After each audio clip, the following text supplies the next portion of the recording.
Olympics में विनेश का पहला ही मैच था टोक्यो ओलंपिक्स की गोल्ड मेडलिस्ट यूई सुसाकी के साथ, जिन्होंने आज तक अपने पूरे करियर में सिर्फ 3 बाउट्स हारे थे, जिनका इस मैच से पहले 82-0 का रिकॉर्ड चल रहा था। बहुत लोग मानते थे कि इन्हें हरा पाना लगभग नामुमकिन था। टोटल मैच 6 मिनट का होता है और 3-3 मिनट के इसमें 2 राउंड्स होते हैं। बहुत लंबे समय तक इस मैच में विनेश खुद को डिफेंड करती रही, लेकिन आखिर के 15 सेकंड में उन्होंने यूई सुसाकी को जबरदस्त झटका दिया और मैच पूरा पलट गया।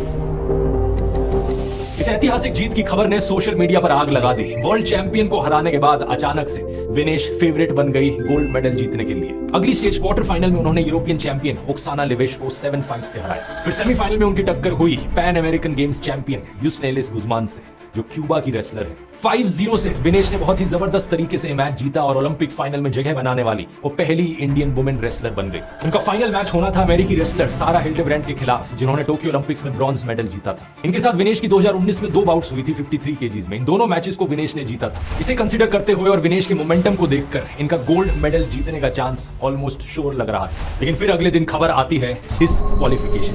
विनेश फोगाट पेरिस ओलंपिक से डिस्क्वालीफाई हो गई है। Disqualified on account of being overweight. सिर्फ 100 ग्राम वजन ज्यादा होने की वजह से विनेश को डिस्क्वालीफाई कर दिया जाता है। पहले दिन उनका वजन था 49.9 केजीज। ये वे इन करने के बाद एक रिकवरी मील लिया जाता है, जिससे कि थोड़ी स्ट्रेंथ मिल सके और थोड़ा सा पानी पिया जाता है। इस रिहाइड्रेशन की वजह से वजन बढ़ता है, ये नॉर्मल बात है। प्लानिंग कुछ ऐसी करी गई थी कि विनेश का वजन सिर्फ 1.5 किलो ही बढ़े, जिसे रात भर में कट डाउन किया जा सके और जब सुबह दूसरा जब वे इन लिया जाए फाइनल मैच से पहले, तब वजन वापस से 50 किलो के नीचे आ जाए। लेकिन कैलकुलेशन में कुछ गड़बड़ी हो जाती है। विनेश का वजन सेमीफाइनल मैच करने के बाद 52.7 केजीज पर था। अगली सुबह 7:15 पर दोबारा वजन लिया जाना था। उनके पास 12 घंटे का समय था और 2.7 केजीज वजन लूज करना था। इसी के चलते वो रात को 1 मिनट भी नहीं सोई, एक घूंट पानी तक नहीं पिया और ना ही कुछ खाना खाया। पूरी रात वो दौड़ती रही, रस्सी कूदती रही, साइकिलिंग की, सोना का इस्तेमाल किया, बाल भी काट लिया और अपना खून भी निकाल लिया। ये सब करने के बाद 2.6 किलो वजन तो कम हो गया, लेकिन जब सुबह के 7:15 हुए 100 ग्राम एक्स्ट्रा वजन फिर भी रह गया था। थोड़ा सा टाइम और होता तो वो ये वजन भी कम कर लेती, लेकिन वे इन के लिए जो समय था वो 7:15 से लेकर 7:30 बजे तक का था। अफसोस ये पॉसिबल ना हो सका।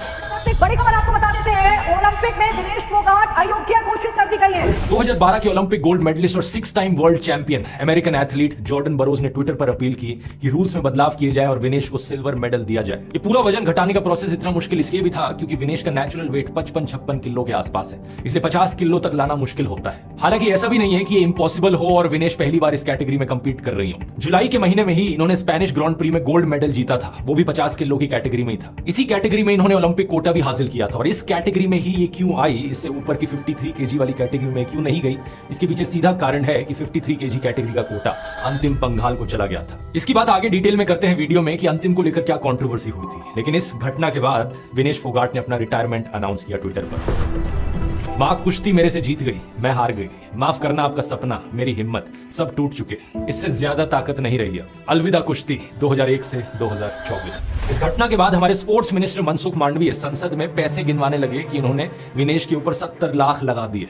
इनको पेरिस ओलंपिक चक्र के लिए कुल 70,45,775 की वित्तीय सहायता दी गई है। मनसुख जी, मैं भी आपके पैसे गिनवाऊं यहाँ पर?